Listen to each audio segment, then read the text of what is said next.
Alcara Water Solution for hot water problems. Contact 9399906356. అంతర్జాతీయ మహిళా దినోత్సవాన్ని జరుపుకుంటున్నాం. ఈసారి మార్చి 5కు పెట్టుకున్న థీమ్ ఏంటండి అసలు? ఈసారి మహిళలపై పెట్టుబడి పెట్టండి, పురోగతి యొక్క వేగం పెంచండి, యాక్సలరేట్ ప్రోగ్రెస్ అనేది థీమ్ గా ఇచ్చారు ఐక్యరాజ్య సమితి ఉమెన్ వాళ్ళు.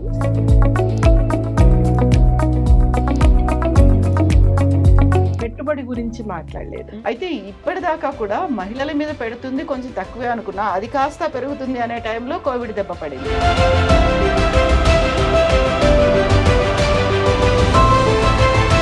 అలాంటి కుటుంబాలు మళ్ళీ కోవిడ్-19 తర్వాత ప్రతి దేశంలోనే ఎక్కువైపోయాయి. స్టేటస్ ఆఫ్ ద ఉమెన్ అనేది ఏం చేస్తుంది, దేని మీద ఫోకస్ పెడుతుంది? ఇది ఒక కమిషన్ 1946లో వేశారండి.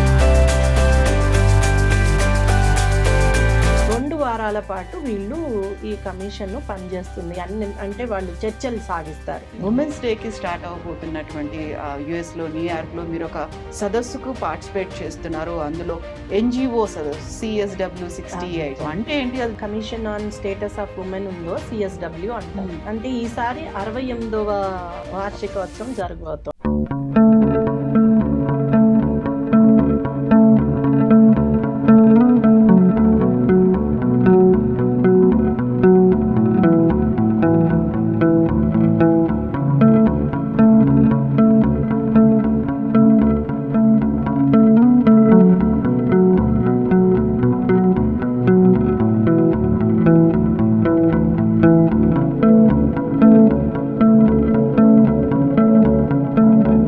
Welcome to I dream.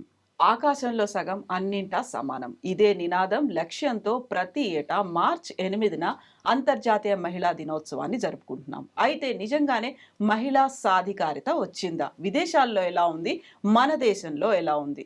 దాని గురించే మనం మాట్లాడుకోబోతున్నాం. ప్రస్తుతం మనతో పాటుగా ఉన్నారు తరుణి ఎన్జిఓ ఫౌండర్ మమతా రఘువీర్ గారు. మమతా గారు నమస్కారం అండి. నమస్తే. సో మీకు అంతర్జాతీయ మహిళా దినోత్సవ శుభాకాంక్షలు. అందరు మహిళలకి అంతర్జాతీయ మహిళా దినోత్సవ శుభాకాంక్షలు. ప్రతిసారి అనుకుంటాము ఒక్కరోజు ఎందుకు జరుపుకుంటాము, అన్ని రోజులు మనం ఎందుకు కావు అనుకుంటాం. అదే టైంలో ఇంకా మనం ప్రోగ్రెస్ చేయాల్సింది, పుష్ చేయాల్సింది చాలా ఉంది అనేది ఉంటుంది కదా. అన్ని రంగాల్లోనూ ఆ ప్రోగ్రెస్ అనేది కనిపించాలి అనుకున్నప్పుడు ఈసారి మార్చి 5కు పెట్టుకున్న థీమ్ ఏంటండి అసలు?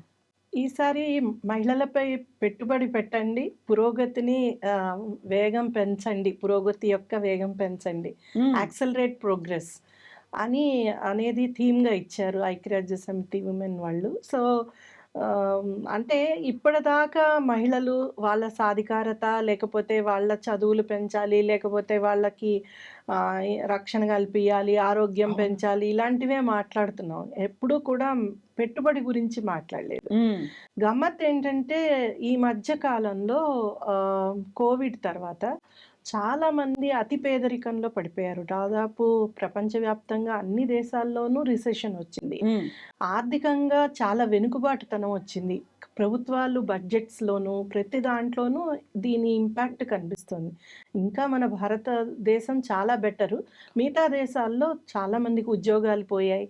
ఆర్థికంగా కుటుంబాలు వెనుకబాటు పడ్డాయి. దాదాపు 75 మిలియన్ల మంది పడ్డారు అని చెప్తున్నారు. అత్యంత పేదరికం అంటే వాళ్ళకి ఫుడ్ కూడా లేని పరిస్థితి.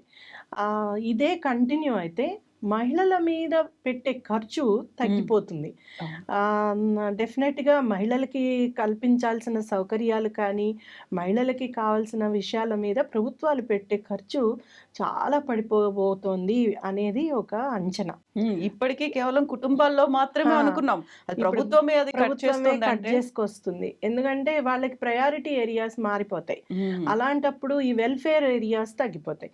సో అందువలన 2030 ఏదైతే మనము సస్టైనబుల్ డెవలప్మెంట్ గోల్స్ అచీవ్ చేయాలనుకుంటున్నామో ఆ టైంకి ఇంకా ఎక్కువ మంది, దాదాపు 342 మిలియన్ల మహిళలు అత్యంత పేదరికంలో పడిపోతారు ప్రపంచవ్యాప్తంగా అనేది అంచనా.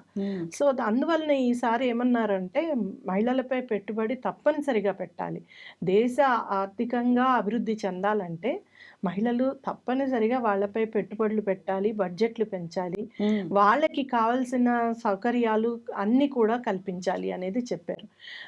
ఒక విధంగా చూస్తే మహిళలు 3 రెట్లు ఎక్కువ పని చేస్తారు. అది కూడా అన్‌పెయిడ్ వర్క్. అంటే పేమెంట్ లేని వర్క్. ఇంటి చాకిరీ, కుటుంబంగా పరంగా లేకపోతే ఇంట్లో ఎవరికైనా బాలేకపోయినా ప్రతి చాకిరీ అటు వ్యవసాయమో, ఇంకేదైనా ఉన్న పనికి హెల్ప్ చేయడమో, తమ ఉపాధే కాకుండా వాళ్ళు చేసే చాకిరీకి ఒకవేళ లెక్క కడితే దేశంలో 40% జీడిపిలో ఉంటుందంట. అంత ఎక్కువ వర్క్ అన్‌పెయిడ్ వర్క్ చేస్తారు. ఇప్పుడు ఏమంటున్నారు అంటే ఆ అన్‌పెయిడ్ వర్క్ కూడా మీరు గుర్తించాలి, లెక్కించాలి. దానికి కూడా విలువ కట్టాలి. అప్పుడే మహిళా సాధికారత అనేది మనం ఆలోచించగలుగుతాం. మన దేశంలోనే చూడండి 140 కోట్ల జనాభాలో దాదాపు సగం ఉన్నాం 70 కోట్లు. అయినా కూడా మన మీద మన మహిళల రక్షణ మీద ఖర్చు పెట్టేది ఓన్లీ 5% మాత్రమే.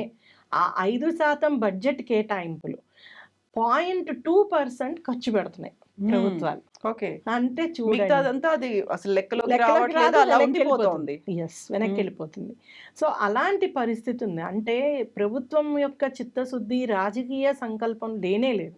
ఎక్కడ కూడా మహిళలు అనంగానే ఇంకా కూడా సెకండరీ సిటిజన్స్ గానే మిగిలిపోయాం. సగానికి సగం ఉన్న మహిళల మీద మీరు సగం బడ్జెట్ కూడా ఖర్చు పెట్టనప్పుడు ఇంకేంటి వాళ్ళ ఆరోగ్యం, ఆహారం, వాళ్ళ వైద్యం, ఉపాధి, విద్య ఇలాంటి వాటన్నిటి మీద ఖర్చు పెట్టాలి. వాటి మీద ఖర్చు పెట్టినప్పుడు దేశాభివృద్ధికి ఇంత హెల్ప్ చేస్తున్న మహిళలు వాళ్ళ మీద పెట్టుబడి పెట్టకపోతే మీరు పురోగతి ఎలా సాధిస్తారు అనేది ఈసారి నినాదం. సో ఈ నినాదంతో డెఫినెట్గా అయితే ఇంకా ప్రభుత్వాలు ఆలోచిస్తాయేమో, ఇక ముందు ఖర్చు పెట్టాలి అనే ఆలోచన చెయ్యొచ్చు. ఏవైతే చిన్న చిన్న కార్యక్రమాలు ప్రభుత్వాలు చేస్తున్నాయో కంటి తుడుపు చర్యలేదు కానీ అవేవి కూడా నిజంగా అందరి మహిళలకి అందట్లేదు. సో బడ్జెటే లేనప్పుడు ఎంతమందికని లోన్స్ ఇస్తారు, ఎంతమందికని అదంటే సపోర్ట్ చేస్తారు, ఎంతమందికి ఫ్రీ ఎడ్యుకేషన్ ఇవ్వగలుగుతారు, ఇవన్నీ కష్టమే. ఒక విధంగా ఆర్థికంగా మనము వెనుకబాటుతనంలోనే ఉన్నాం. అప్పులు చేసుకుని ప్రభుత్వాలు బతుకుతున్నాయి. అమెరికా లాంటి దేశాల దగ్గర నుంచి చిన్న దేశాల వరకు అదే పరిస్థితి ఉంది ప్రస్తుతం. ఈ పరిస్థితి దాటాలి అంటే కొన్ని ఏళ్ళు పడుతుంది. ఎందుకంటే ఎంత సెట్ బ్యాక్ అయిందో COVID-19 లాంటి మహమ్మారుల వలన ఇంకా మళ్ళీ దాన్ని దాటుకుని రావడానికి చాలా కాలం పట్టచ్చు. అదే కాకుండా దేశాల మధ్య గొడవలు, యుద్ధాలు, మొన్న జరిగిన రష్యా ఉక్రెయిన్ వార్ కానీ ఈ యుద్ధాలన్నిటి వలన కూడా ఏవైతే అంటే తయారీ రంగంలో కానీ వీటన్నిటిలో కానీ వెనుకబడి సో ఆ వెనుకబడిపోవడంతో మహిళలకి ఉపాధి కూడా పోయింది. మామూలుగా తయారీ రంగంలో కానీ అన్ఆర్గనైజ్డ్ సెక్టర్లో ఏదైతే అన్ఆర్గనైజ్డ్ ఉంటాయో అలాంటి చోట్ల మహిళలు ఎక్కువగా పనిచేస్తున్నారు. ఫుడ్ అండ్ అగ్రికల్చర్ సెక్టర్ కానీ ఇలాంటి సెక్టర్స్లో మహిళలు ఎక్కువ పనిచేస్తున్నారు. అలాంటి సెక్టర్లో వీళ్ళకి డబ్బులు పెట్టడానికి కూడా తగ్గిపోయింది. ఎక్కువ శాతము అదేంటి సైన్స్ అండ్ టెక్నాలజీలోను, తర్వాత అంటే దేశంలో అభివృద్ధి చూపించుకోవడానికి ఇన్ఫ్రాస్ట్రక్చరు, రోడ్స్, తర్వాత లేకపోతే ఆర్మీ, డిఫెన్స్ వీటిల్లోనే ఖర్చు పెడుతున్నారు. మహిళల మీద, మహిళల ఆరోగ్యం మీద కానీ, మహిళల ఉపాధి మీద కానీ ఇంతకు ముందు సెల్ఫ్ హెల్ప్ గ్రూప్స్ ద్వారా ఇచ్చిన లోన్స్ కానీ ఇప్పుడు అన్నీ తగ్గిపోయాయి. ఓన్లీ ఎంటర్‌ప్రెన్యూర్‌షిప్ కింద కొన్నే మటుకు దేశాల్లో, అన్ని దేశాల్లోనూ అదే పరిస్థితి, అలానే ఇస్తున్నారు. అంతేగాని ఎక్కువ సపోర్ట్ ఇవ్వలేకపోతున్నారు. మీరు డిపార్ట్మెంట్స్లో చూసుకుంటే అన్నిటికన్నా లాస్ట్ ఉండేది department of women and child welfare. ఎక్కడైనా అంతే. అలానే బడ్జెట్ కేటాయింపుల్లో కూడా చూస్తే లాస్ట్కి ఇచ్చేది ఉమెన్కి. అది కూడా ఆల్రెడీ ఉన్న స్కీమ్స్ ఏవో కొన్ని నడవడానికి ఇస్తారు, అది ఏదైనా గొప్పగా చూపించుకోవడానికి ఇస్తారు. అంతేగాని అసలు మహిళ, సగటు మహిళ అవస్థ పడుతోంది. ఆమెకి ఏం కావాలి? ఎక్సెప్ట్ 1-2 స్కీమ్లు తప్ప మన దేశంలో కూడా వాళ్ళకి ఏ విధంగానూ మనము బడ్జెట్ కేటాయింపులు చేయట్లేదు. అందుకని ఈసారి ఒకవేళ ఆ సీరియస్నెస్ ఇచ్చి ప్రభుత్వాలన్నీ ఆలోచించి డెఫినెట్గా బడ్జెట్స్ ఇంక్రీజ్ చేసి చేస్తే కనుక ఒక్క 5 ఏళ్లలో నెక్స్ట్ బడ్జెట్ వచ్చేటప్పుడు నెక్స్ట్ ప్రణాళిక వచ్చేటప్పటికల్లా డెఫినెట్గా మహిళలు చాలా ముందంజలో ఉండడానికి అవకాశాలు ఉన్నాయి. ఫర్ ఎగ్జాంపుల్ వేరే దేశాల్లో ఆస్ట్రేలియా, నార్వే కొన్ని దేశాల్లో చాలా ఎక్కువగా మహిళల మీద ఖర్చు పెడుతున్నారు. అలా పెట్టిన దేశాల్లో త్వరితంగా అభివృద్ధి చూసాం. ఫర్ ఎగ్జాంపుల్ మన నైబర్ కంట్రీ బంగ్లాదేశ్. ఆ బంగ్లాదేశ్లో ఉమెన్ ఎంపవర్మెంట్ మీద పెట్టిన ఖర్చుకి వాళ్ళది అంటే ఏదైతే మనం గ్రేట్ చేస్తారో మనకన్నా ఎక్కువ వెళ్ళిపోయారు. అంత తొందరగా డెవలప్మెంట్ చూపించగలిగారు. సో ఇది చిన్న విషయం. అంటే మనము ఎన్నో వాటి మీద పెడితేనే దేశ అభివృద్ధి జరుగుతుంది, ముందుకెళ్తుంది. బట్ ఈ మధ్య వచ్చిన ఆక్స్ఫామ్ నివేదిక కూడా అదే చెప్పింది. భారత్ సూపర్ పవర్ అవ్వాలి అంటే ఖచ్చితంగా మహిళల మీద పెట్టుబడి పెట్టాలి, మహిళలకి సపోర్ట్ చేయాల్సిందే, లేకపోతే సూపర్ పవర్ అవ్వలేరు అని. ఇప్పటికీ కూడా మనము 132 దేశాల్లో 119వ స్థానంలో ఉన్నాం. మనకన్నా చిన్న కంట్రీస్ చుట్టుపక్కల ఉన్న కంట్రీస్ అభివృద్ధి సూచికలో ముందులో ఉన్నాయి. అంటే చూడండి మనమే ఎందుకు వెనుకబడుతున్నాం. అలా అని మన మహిళలకి ఎక్కువ తెలివి లేదా, లేకపోతే ఇది లేదా అంటే మన మహిళలు యాక్చువల్లీ ఇండియన్ ఉమెన్ ఎంత బాగా తొందరగా సాధించగలరు అనేది మనం ప్రూవ్ చేయగలిగాం. అన్ని దేశాల కన్నా మన దగ్గరే ముందు మహిళా ప్రధాని కానీ రాష్ట్రపతి కానీ ఇప్పుడు కూడా అమెరికాలో దేశాల్లో ఇంకా ఆలోచిస్తున్నారు. ఇప్పటికి కూడా వాళ్ళకి వచ్చే అవకాశమే కనపడట్లేదు. అలాంటిది మనం అన్నిట్లోనూ సాధించాం. ఈవెన్ నేను అదే అంటుంటా కదా, ఓటింగ్ హక్కు దగ్గర నుంచి చాలా పూర్వమే మనకి అన్ని రకాల హక్కులు చట్టాలు మన దేశంలో తీసుకురాగలిగాం.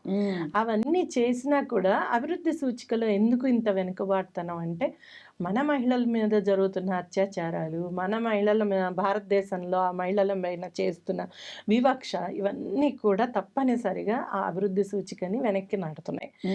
ప్రతిసారి చేసే అంటే యునైటెడ్ నేషన్స్ ఐక్యరాజ్య సమితి కానీ మిగతా కొన్ని నివేదికలు రూపొందించే సంస్థలు కానీ చేసే వాటి అన్నిటిలోనూ భారత్ ఎందుకు వెనుకబడుతోందంటే మిగతా వాటిలో ఎంత ముందున్నా ఆ మహిళల అభివృద్ధి వెనుకబాటుతనమే దానికి కారణం.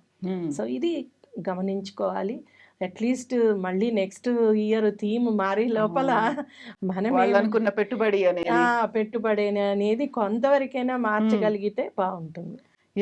అయితే ఇప్పటిదాకా కూడా మహిళల మీద పెడుతుంది కొంచెం తక్కువే అనుకున్నా, అది కాస్త పెరుగుతుంది అనే టైంలో కోవిడ్ దెబ్బ పడింది. సో దాని మీద ఫోకస్ పెట్టాల్సిన అవసరం చాలా చాలా ఉంది. లేకపోతే ఏమవుతుంది అంటే ఇప్పుడు ఇంకా అతి పేదరికంలోకి వెళ్ళిపోతే మళ్ళీ వాళ్ళని బయటికి తీసుకురావడానికి ఒక 50 ఏళ్ళు పడుతుంది. అతి పేదరికంలో ఉన్న కుటుంబాలుని మనం చాలా వరకు అంటే అసలే తిండి లేని ఏమీ లేని కుటుంబాలు, అలాంటి కుటుంబాలు మళ్ళీ కోవిడ్-19 తర్వాత ప్రతి దేశంలోనే ఎక్కువైపోయాయి. మన భారతదేశంలో దానికి కూడా ఎక్కువే. ఎందుకంటే జనాభా ఎక్కువ ఉన్న దేశం కాబట్టి మనకి నెంబర్స్ ఎక్కువ కంపల్సరీ కనిపిస్తాయి. అది ఎఫెక్ట్ తప్పనిసరిగా. ఎందుకంటే చిన్న విషయం, కోవిడ్-19 తర్వాత ఆడపిల్లలే ఎక్కువ మంది స్కూల్ డ్రాప్ అవుట్ అయ్యారు. చాలా వరకు మళ్ళీ స్కూల్లో వాళ్ళు కనపడలేదు. అది అందరికీ తెలిసిన విషయం. మరి దాని మీద మనం ఇప్పటిదాకా ఏమి ఎఫెక్ట్ పెట్టలేదు. ఇంకా ఆలోచిస్తూనే ఉన్నాం. అసలు ఆ పిల్లలు ఏమైపోయారు, వాళ్ళు పనిలోకి వెళ్ళిపోయారా, పెళ్ళిళ్ళు అయిపోయాయా, లేకపోతే అక్రమ రవాణాకు గురయ్యారా, ఏదైనా జరగచ్చు. ఎందుకంటే బడిలో లేని ఆడపిల్లలు డెఫినెట్గా వల్నరబుల్. రేపొద్దున వాళ్ళ మీద ఏదైనా జరిగే అవకాశాలు చాలా ఎక్కువ. సో ఆ కనీసం ఆ బడిలో అయినా కాలేజీలో అయినా ఆడపిల్లలు ఉండేటట్లు చూడగలగడం కూడా మన బాధ్యత. ఆ బాధ్యత కూడా మనం సరిగ్గా నిర్వర్తించట్లేదు. వాటికి ఏదో పెద్ద బడ్జెట్లు అక్కర్లేదు, కొన్ని సదుపాయాలు కనుక ఆడపిల్లలకి కనిపిస్తే, అంటే రక్షణగా ఉండేటట్లు, తర్వాత వాళ్ళకి ట్రావెల్, స్కూల్కి కాలేజీకి వెళ్ళడానికి ట్రావెల్, ఇలాంటివి కొన్నే నాకు సదుపాయాలు కల్పిస్తే కొంతవరకు నయం. అప్పుడు వాళ్ళది కూడా ఇంప్రూవ్ అవుతుంది. పేరెంట్స్ కూడా ఆలోచిస్తారు మన ఆడపిల్లల్ని చదివిద్దాము అని. సో ఇవి ఇంపార్టెంట్. ఇవి చాలా తొందరగా దేశం గుర్తించకపోతే మనం అనుకున్నట్లు సూపర్ పవర్లు అవి ఇవి అవ్వం. సో ఇది మన భారతదేశానికి సంబంధించింది. అయితే ఐక్యరాజ్య సమితి చేస్తుంది commission of status of the women అనేది ఏం చేస్తుంది, దేని మీద ఫోకస్ పెడుతుంది? ఇది ఒక కమిషన్ 1946లో వేశారండి. ముఖ్యమైన ఉద్దేశం ఐక్యరాజ్య సమితిది ఏంటంటే, ఉమెన్‌కి సంబంధించి సరైన రిపోర్ట్స్ మనకి రావు తొందరగా దేశాల నుంచి. దాదాపు 193 దేశాలు మనకున్నాయి. సర్వసభ్య దేశాలు. సర్వసభ్య దేశాలున్నాయి. వాటన్నిటి నుంచి ఏం జరుగుతోంది మహిళల కోసం అనేది తెలీదు కాబట్టి, ఈ ఒక కమిషన్ వేస్తే, ఆ కమిషన్ వాళ్ళు డెఫినెట్‌గా రెగ్యులర్‌గా అన్నిటిని మానిటర్ చేస్తూ, అన్ని చోట్ల ఎలా ఉంది జెండర్ ఈక్వాలిటీ అనే దాని మీద వర్క్ చేయాలి. ఒకటి రిపోర్టింగ్. రెండోది అదేంటి దానికి కావాల్సిన పాలిసీసు, ప్రోగ్రామ్స్ ఏమేం చేస్తున్నారు, ఇంప్లిమెంట్ అవుతున్నాయా లేదా, బడ్జెట్ ఎంత కేటాయిస్తున్నారు, ఏం చేస్తున్నారు, ఆ రిపోర్ట్స్ తీసుకోవడం ప్రభుత్వాల దగ్గర నుంచి. తర్వాత ఇంకొకటి లోటుపాట్లు ఏమున్నాయి, జెండర్ ఈక్వాలిటీ అందరికీ సమన్యాయం తీసుకురావాలి అంటే ఎలాగ తీసుకురావచ్చు, లోటుపాట్లు ఏమున్నాయి. సో దానికి ఏం చేస్తారంటే, చాలామంది స్వచ్ఛంద సంస్థలతోటి పనిచేస్తారు. సో దీంట్లో 6,000 మంది అక్రిడిషన్ ఉన్న సంస్థలు ఉన్నాయి. వాళ్ళు ప్రతిసారి ఈ చర్చల్లో పాల్గొనడం కానీ, వాళ్ళకి కావాల్సిన రిపోర్ట్స్ అన్నీ తయారు చేసి ఇవ్వడం కానీ ఇవన్నీ చేస్తారు. సో ప్రతి గవర్నమెంట్ అంటే ప్రతి దేశము దాంట్లో రిప్రజెంటేషన్ ఉంది. ఆ దేశం యొక్క తరఫున ప్రభుత్వ అధికారులు పాల్గొంటారు. సో ప్రతిసారి అంతర్జాతీయ మహిళా దినోత్సవం టైంలో 2 వారాల పాటు వీళ్ళు ఈ కమిషన్ పనిచేస్తుంది. అంటే వాళ్ళు చర్చలు సాగిస్తారు. రిపోర్ట్స్ బేస్ చేసుకుని చర్చలు సాగిస్తారు. ఏ కంట్రీలో అయితే లోటుపాట్లు ఉన్నాయో, ఏ దేశంలో అయితే మహిళల మీద ఎక్కువ అఘాయిత్యాలు జరుగుతున్నాయి, ఇలాంటివన్నీ కూడా చర్చకు వస్తాయి. ఈ 2 వారాలు తర్వాత వాళ్ళు దాన్ని ఒక రిపోర్ట్ తయారు చేసి ఆ రిపోర్ట్ని మన ఐక్యరాజ్య సమితిలో ప్రవేశపెడతారు. దాని మీద అప్పుడు సభ్య దేశాలు చర్చించి ఇంకా ఏం చేయొచ్చు మహిళల కోసం అని. ఫర్ ఎగ్జాంపుల్ ఇప్పుడు మనకి convention on elimination of all kinds of discrimination against women, CEDAW అని వచ్చింది. దీన్ని వచ్చి 30 ఏళ్ళు అయిపోయింది. ఆ 30 ఏళ్ల తర్వాత కూడా మనం ఇంకా మహిళా సాధికారత, మహిళల సమాన హక్కులు మనం తీసుకురాలేకపోయాము అనే దిశగా చర్చలు సాగుతున్నాయి. లాస్ట్ ఇయర్ నుంచి 23-22 నుంచే ఈ చర్చల మీద దృష్టి పెట్టారు.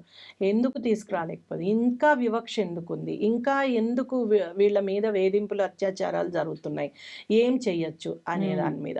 అలాగనే యుద్ధాలు జరిగిన చోట, తర్వాత ఇప్పుడు గాజా దగ్గర కానీ లేకపోతే ఉక్రెయిన్లో కానీ మహిళలు, పిల్లల మీద జరుగుతున్న అఘాయిత్యాలు, వాటి మీద కూడా చర్చిస్తున్నారు. అలాగే టెక్నాలజీలో మహిళలు వెనుకబడి ఉన్నారు, వాళ్ళని ఎలా ముందుకు తీసుకురావాలి, దీనికోసం సైన్స్, టెక్నాలజీ, ఎడ్యుకేషన్ వీటన్నిటి మీద ఎంత ఖర్చు పెడుతున్నాయి ప్రభుత్వాలు, ఏం చేయాలి అనే దాని మీద కూడా డిస్కస్ చేయబోతున్నారు. సో ఇవన్నీ ప్రతి సంవత్సరం ఇలా డిస్కస్ చేసి ఒక రిపోర్ట్ తీసుకురావడం, దీని మీద మళ్ళీ ఒక డ్రాఫ్ట్ పాలసీ తయారు చేయడం, ఆ పాలసీని అప్రూవల్ చేయించడం ఈ కమిషన్ చేస్తున్నాయి. సో ఇప్పుడు ఒక వారం రోజుల్లో స్టార్ట్ అవబోతుంది, అంటే ఉమెన్స్ డేకి స్టార్ట్ అవబోతున్నటువంటి యుఎస్లో న్యూయార్క్లో మీరు ఒక సదస్సుకు పార్టిసిపేట్ చేస్తున్నారు. అందులో ఎన్జిఓ సదస్సు, CSW 68 సదస్సు అంటే ఏంటి, అది దాంట్లో ఏం చర్చిస్తారు? ఇప్పటిదాకా ఇప్పుడు ఈ ఏదైతే commission on status of women ఉందో CSW అంటాం, ఇవి అంటే ఈసారి 68వ వార్షికోత్సవం జరగబోతోంది.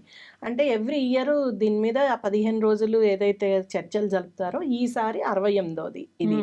సో దీంట్లో ప్రతిసారి ఒక ప్రయారిటీ థీమ్ ఉంటుంది. ఈసారి కూడా ఆ థీమ్ ఏంటంటే స్త్రీలకి సమాన హక్కులు కల్పించే దిశగా వాటికి కోసము ప్రభుత్వాలు టెక్నాలజీని ఎలా వాడుతున్నారు, ఎలాగా ఆ టెక్నాలజీని ఇంప్లిమెంట్ చేసి వాళ్ళకి సమానత్వం తీసుకురాబోతున్నారు అనే దాని మీద. సో ఇవి కొన్ని అంటే సభ్య దేశాల వాళ్ళకు సంబంధించిన ప్రతినిధులు, కొంతమంది NGOs అక్కడ పాల్గొనగలుగుతారు. కానీ దేశాల్లో చాలామంది, కోట్ల మంది NGOs పనిచేస్తున్నారు. వాళ్ళు చేస్తున్న వాళ్ళ వాయిస్ రావాలి బయటికి అంటే ఒక సెపరేట్ ఫోరం ఉండాలి అనే ఉద్దేశంతో ఈ NGO CSW ఫోరం అనే దాన్ని ఒకటి కల్పించారు. ఇది కూడా ఐక్యరాజ్య సమితిలో ఒక భాగం. దీంట్లో ప్రతి సంవత్సరము చాలా మంది, వేల మంది NGOs వస్తారు. వాళ్ళందరూ కూడా దాదాపు ఎన్నో రకాల ఈవెంట్స్, ప్యారలల్ ఈవెంట్స్, ఒక పక్క అక్కడ commission on status of women చర్చలు జరుగుతూ ఉంటాయి మెయిన్గా, ఒక పక్కన ఈ స్వచ్ఛంద సంస్థలన్నీ కూడా చర్చలు చేసి ప్యానల్ డిస్కషన్స్ ప్యారలల్ ఈవెంట్ అంటాం, ప్యారలల్గా ఈవెంట్స్ జరుగుతాయి.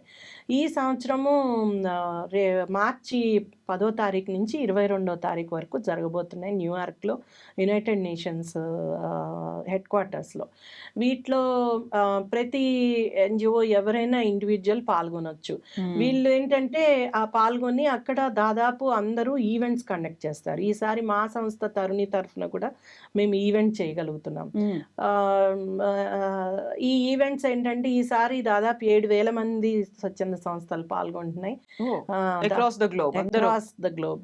తర్వాత ఇన్ని రోజుల్లోనూ ఎవ్రీడే ఆల్మోస్ట్ 60-70 ఈవెంట్స్ జరుగుతాయి. అదొక పెద్ద మేళ, అంటే చాలా సీరియస్ గా జరుగుతాయి.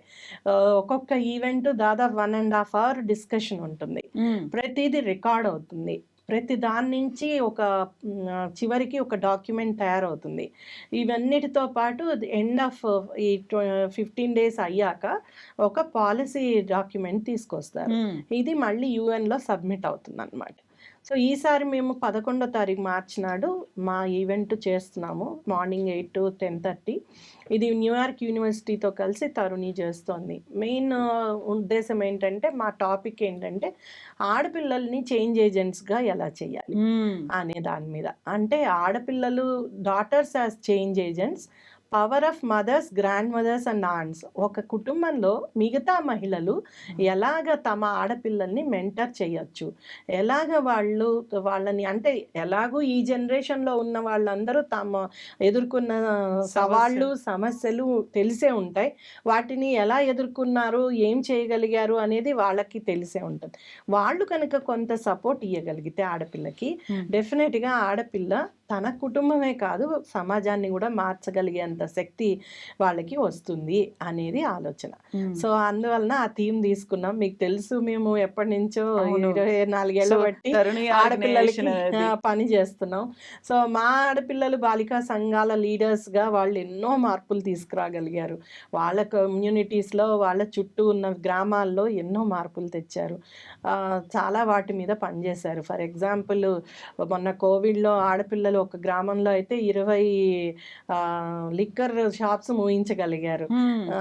అలాగా అంటే వాళ్ళు యునైటెడ్గా పనిచేస్తే ఎంత మార్పు తేవచ్చు అనేది. చాలామంది ఆడపిల్లలు తమకున్న స్కూల్స్లోనో అక్కడ ఉన్న సమస్యల మీద వాయిస్ చేస్తున్నారు, మార్పులు తీసుకొస్తున్నారు.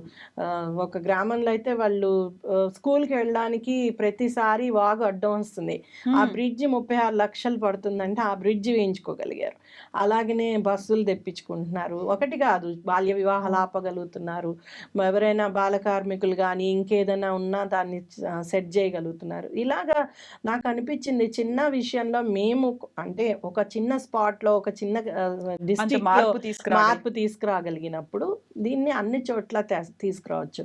2015లో యూనిసెఫ్ ఈ బాలికా సంఘాల మీద ఒక డాక్యుమెంట్ ప్రచురించింది. దీంతో వాళ్ళు చాలా చోట్ల ఇది మంచి ఇనిషియేటివ్ అనేసి ఇప్పుడు రాజస్థాన్, వేరే రాష్ట్రాలన్నిట్లోనూ యూనిసెఫ్ దీన్ని అమలు చేస్తుంది. కిషోరి సంఘము అనేసి, అలానే కెన్యాలో చేస్తున్నారు, అడాలసెంట్ గర్ల్స్ గ్రూప్స్ అన్నమాట. సో అలాంటివన్నీ కూడా బాగా ఇది చేయగలుగుతున్నారు. ఏమీ లేదు, చిన్న ఇనిషియేటివ్ వలన ఆడపిల్లల్లో మనము వాళ్ళల్లో లీడర్షిప్ పెంచగలుగుతున్నాం. వాళ్ళల్లో ఒక ఓనర్షిప్, దేశ అభివృద్ధికి కానీ గ్రామ అభివృద్ధికి కానీ ఆలోచన రేకెత్తించగలుగుతున్నాం. అలాగనే వాళ్ళ ఎడ్యుకేషన్కి, వాళ్ళకి బాల్య వివాహాలు కాకుండా సపోర్ట్ చేయగలుగుతున్నాం. మా దాంట్లో మాట్లాడడానికి డిఫరెంట్ కంట్రీస్ నుంచి వస్తున్నారు. జమైకా నుంచి ఒకళ్ళు, న్యూయార్క్ నుంచి ఒకళ్ళు, తర్వాత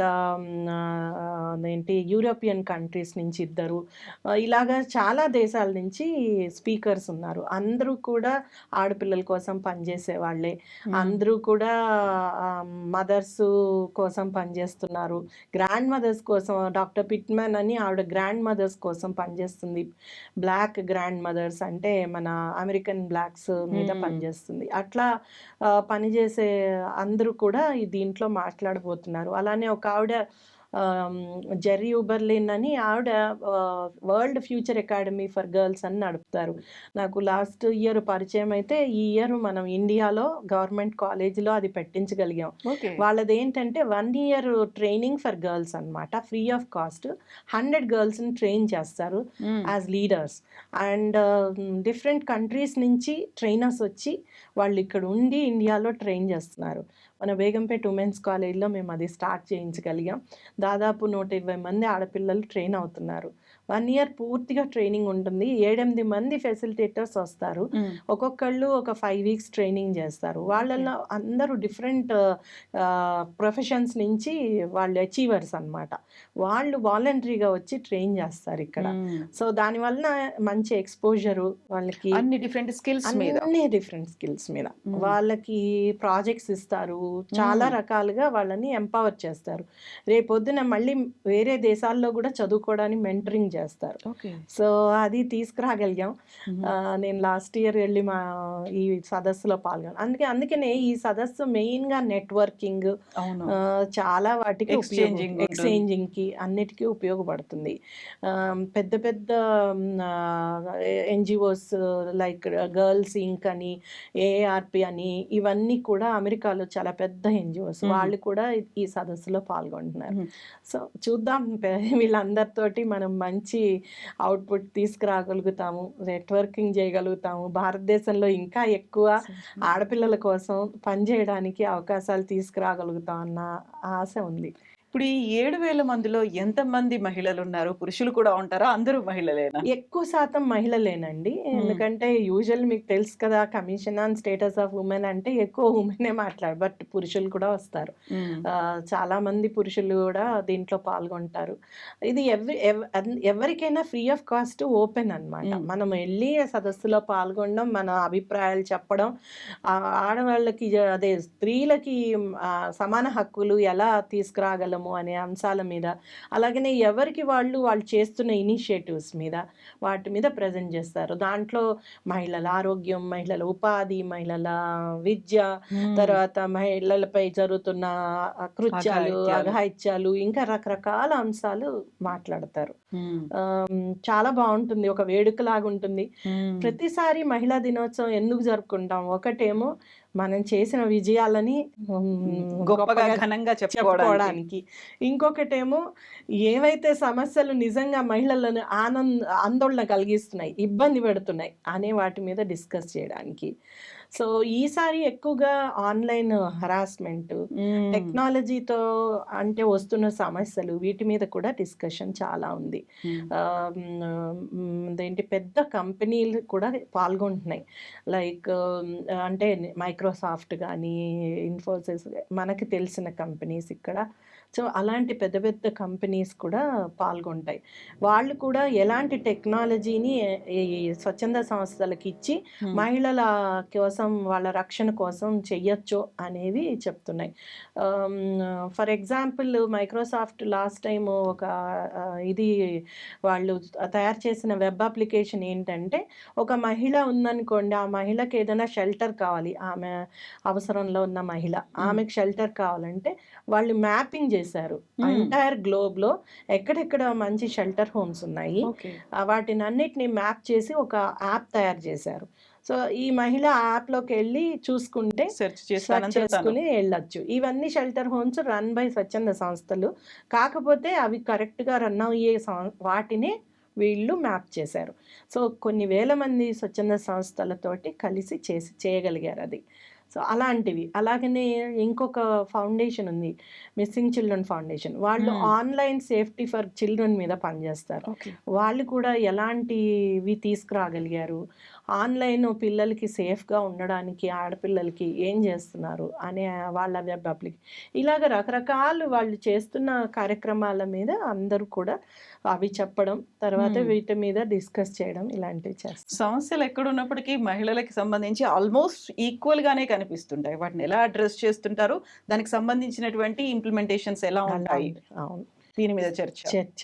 సో అలా ఉంటుంది, బాగుంటుంది. సో కాకపోతే ఏంటంటే ఇలాంటి వాటికి సపోర్ట్ ఎవరు ఇవ్వరండి. మనం ఖర్చు పెట్టుకుని వెళ్ళాలి. సొంతంగా అదే పెట్టుకోవాల్సిందే. అలాంటి వాటికి ఇంకాస్త సపోర్ట్ ఇవ్వగలిగి, ఇప్పుడు ఇంత వాటిలో ఎవరు పని చేస్తున్నారు అనేది తెలుస్తుంది కాబట్టి, అలాంటి స్వచ్ఛంద సంస్థలకి నిజంగా ఎంకరేజ్‌మెంట్ దేశాలు చేయగలిగితే బావుంటుంది. మన గవర్నమెంట్ వైపు నుంచి ఎవరు లేరా ఇప్పుడు ఈ ప్రోగ్రామ్‌కి? వస్తారండి. వస్తున్నారు. డెఫినెట్‌గా వస్తారు. అన్ని ఎన్‌జీఓస్ తరపున మీరొకరున్నారు. వెళ్తున్నాను. నేను మా ఎన్‌జీఓ తరఫున వెళ్తున్నాను. చాలా మంది వస్తారు ఇండియా నుంచి కూడా.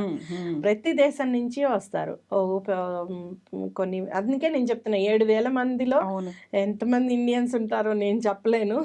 కానీ దాదాపు 700 ఈవెంట్స్ అవ్వబోతున్నాయి. అందులో అందులో 10 రోజుల్లో. 10 రోజుల్లో. కొన్ని ఆన్‌లైన్ కూడా అవ్వబోతున్నాయి. So, most of the things online కూడా చూడొచ్చు. వర్చువల్ ఈవెంట్స్ కూడా ఉన్నాయి. పర్సనల్ ఈవెంట్స్ కూడా ఉన్నాయి. సో, అందుకని కాకపోతే మనమే ఖర్చు పెట్టుకుని వెళ్ళి రావాలి. అవును. అక్కడంతా వాళ్ళు ఫ్రీగా ఇస్తారు. వెన్యూస్ అవన్నీ కూడా ఫ్రీగా ఇస్తారు. అకామిడేషన్ కూడా అది కూడా ఇవ్వరు. అది కూడా ఓకే. మనమే పెట్టుకోవాలి. ఓకే. ఓకే. అట్లా అన్నమాట. మేము ఈసారి న్యూయార్క్ యూనివర్సిటీ తోటి టైఅప్ చేసుకున్నాము. సో, న్యూయార్క్ యూనివర్సిటీలో ప్రొఫెసర్ డోనా అని ఆవిడ చాలా పని చేస్తున్నారు ఆడపిల్లల కోసము. యాక్చువల్లీ నర్సింగ్ స్కూల్ హెడ్ ఆవిడ. అక్కడ ప్రొఫెసర్‌గా పనిచేస్తున్నారు. ఆవిడ ఆడపిల్లలకి గర్ల్స్ కోసము ఒక స్వచ్ఛంద సంస్థ పెట్టి వాళ్ళు పనిచేస్తున్నారు. ఆవిడ కంట్రీ జమైకా. అక్కడ ఆవిడ ఆడపిల్లల కోసం పనిచేస్తున్నారనమాట. సో, అలాంటి వాళ్ళ ఎంతో మందిని కలవబోతున్నాం. సో, సో ఇప్పుడు ఉమెన్స్ డే అనగానే ప్రతిసారి గుర్తొచ్చేటువంటి ఏకైక పదం మహిళా సాధికారత. మహిళా సాధికారతకి సంబంధించి విదేశాల్లో అమలవుతున్నటువంటి కార్యక్రమాలు కావచ్చు, పథకాలు కావచ్చు ఎలా ఉన్నాయి? ఒకటి మనం చెప్పొచ్చండి. చాలా దేశాల్లో చిన్న చిన్న ఇనిషియేటివ్స్ తోటి మార్పు తీసుకురాగలిగారు. ఒకటి ఫర్ ఎగ్జాంపుల్ చిన్న ఇనిషియేటివ్ మహిళల కోసము మొదలుపెట్టింది టాంజానియాలో. ఈ టాంజానియాలో ఏం చేశారంటే మహిళల గ్రూప్స్ ఏవైతే ఉంటాయో ఈ సెల్ఫ్ హెల్ప్ గ్రూప్స్ వీళ్ళందరికీ ఒక మాడ్యూల్ తయారు చేశారు. ఆ మాడ్యూల్ ప్రకారము ట్రైనింగ్ ఇచ్చారు వాళ్ళ భాషలో వాళ్ళకి తగ్గట్టే. అక్కడ మీకు అందరికీ తెలుసు ఈ జెనిటల్ మ్యూటిలేషన్ అనేది జరుగుతుంది. ఆడపిల్లల్లో చిన్నప్పుడే చేస్తారు. అలానే బాల్య వివాహాలు ఎక్కువ. సో, ఇలాంటి చోట్ల అసలు వాళ్ళకి సాధికారత అంటే ఏంటి? ఎందుకంటే చదువుకోని స్త్రీలు ఎక్కువ. అలాంటి చోట్ల వాళ్ళకి ఈ ట్రైనింగ్ ద్వారా ఎలాగ మార్పు తెచ్చుకోవచ్చు, ఆ ట్రైనింగ్లో కుటుంబంలో ఏం మార్పు తెచ్చుకోవచ్చు, భర్త నుంచి నీ హక్కుని ఎలా పొందొచ్చు, లేకపోతే కుటుంబ సభ్యుల నుంచి ఎలా సపోర్ట్ పొందొచ్చు, అలా ప్రాక్టికల్ ట్రైనింగ్ ఇచ్చారు. తనంతట తానుగా ఎలాగ చేసుకోవచ్చు అనేది. దాంతో పాటుగా వాళ్ళకి లైవ్లీహుడ్ సపోర్ట్ తర్వాత ఇవన్నీ చేశారు. ఇది చాలా చిన్న ఇనిషియేటివ్ కానీ ప్రపంచంలో ఒక బెస్ట్ ప్రాక్టీస్గా గుర్తింపు వచ్చింది ఇప్పుడు. ఎందుకంటే బికాజ్ ఆఫ్ ఆ ఇనిషియేటివ్ తోటి వచ్చిన మార్పు వలన చాలా మంది 50% పైన అక్కడ ఆడవాళ్ళ మీద జరుగుతున్న అత్యాచారాలు తగ్గిపోయాయి. అలాగే ఈ జెనిటల్ మ్యూటిలేషన్ ఇట్లాంటి అరాచకాలు కూడా తగ్గిపోయాయి.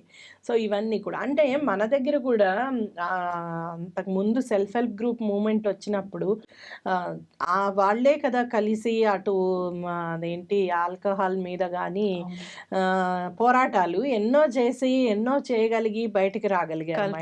మద్యపానం నిషేధం కానీ ఇంకేదైనా కానీ వీటన్నిటి మీద వాళ్ళు చేయగలిగారు. ఇలానే చిన్న చిన్న ఇనిషియేటివ్స్ అయినా కానీ ఇవి చాలా మంచి ఇవి తీసుకొచ్చాయి. అలాగనే కెన్యాలో ఏం చేశారంటే అక్కడ చిన్న వయసులో తల్లులు అయ్యేవాళ్ళు ఎక్కువ. సో, అందుకని ఏం చేశారు అక్కడ అడాలసెంట్ గర్ల్స్ మదర్స్గా మారిన అడాలసెంట్ గర్ల్స్ కోసం ప్రోగ్రామ్స్ పెట్టారు. సో, వాళ్ళకి ఎలాంటి సపోర్ట్ కావాలి, వాళ్ళకి సపోర్ట్ ఇవ్వడము, అటు డెలివరీకి కానీ ఇటు ఎందుకంటే అక్కడ మ్యారేజెస్ కాకుండానే చిన్న వయసులో కంటూ ఉంటారు. సో, అలాంటి పిల్లలు ముఖ్యంగా రేప్ అయి కంటారు, లేకపోతే రకరకాల ఎర్లీ మ్యారేజ్ అవుతుంది. ఇలాంటి వాళ్ళకి సపోర్ట్ ఇవ్వడానికి మొదలుపెట్టారు. దానివల్ల కూడా మాతా శిశు మరణాల రేటు చాలా తగ్గించగలిగారు. అంటే ఇవన్నీ కూడా చూడండి ఎలాంటి కంట్రీస్, బాగా వెనుకబడిన కంట్రీస్ చిన్న చిన్న కంట్రీస్. మన దగ్గర కూడా అంటే ఈ దేశాలతో పాటు మన దేశంలో కూడా అలాంటివి చాలా స్కీమ్స్ తెస్తున్నాం. ముద్రా లోన్స్ కానీ, ఇప్పుడు ముద్రా లోన్స్ ఇస్తున్నారు 10 లక్షలు ఇమీడియట్‌గా కొలాటరల్ లేకుండా ఇచ్చేస్తారు. అలాగే నిన్న మొన్న మన్ కీ బాత్‌లో ప్రైమ్ మినిస్టర్ గారు చెప్పినట్లు డ్రోన్ దీదీ పథకము ఇది యోజన స్కీమ్ కింద ముద్రా కిందనే ఇస్తున్నారు. ఈ డ్రోన్ దీదీలో ఏంటంటే వాళ్ళు లక్పతి అయ్యేట్టు, అంటే కనీసం నెలకి ₹1,00,000 సంపాదించుకోగలిగేట్టు చేయడం, అదొక కార్యక్రమం తీసుకొచ్చారు. సో అలాగే దాంట్లో 15,000 మందిని ఈ సంవత్సరం ట్రైన్ చేస్తున్నారు. వాళ్ళు 1 ఇయర్లో అంటే 1 ఇయర్లో 12 లక్షలు సంపాదించగలిగేట్లు చేయడం. తర్వాత వాళ్ళలో 10వ క్లాస్ పాస్ అయిన వాళ్ళు ఉన్నారు, ఇంజనీరింగ్లు డిగ్రీలు చేసిన వాళ్ళు కూడా ఉన్నారు. ఎక్కువ ఇఫ్కో కానీ, ఇంకా కోరమాండల్ కానీ ఇలాంటి ఫర్టిలైజర్ కంపెనీస్ అన్నీ కూడా వీళ్ళని టేకప్ చేసి ట్రైన్ చేస్తున్నాయి. పిఎం స్కీమ్ ఇది. దీంట్లో అన్నమాట వాళ్ళని ఫ్రీగా ట్రైనింగ్ ఇచ్చి వాళ్ళకి డ్రోన్ ఫ్రీగా తక్కువ రేట్కి ఇచ్చేటట్లు చేస్తున్నారు.